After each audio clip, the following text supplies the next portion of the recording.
Tervist. Tere. Tervist. Tere tulemast Elva. Tervist.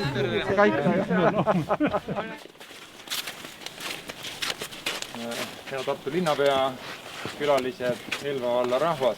Tänane sündmus annab kinnitust sellele, et ühiselt tegutsedes jõuab alati kaugemale kui üksinda punnitades.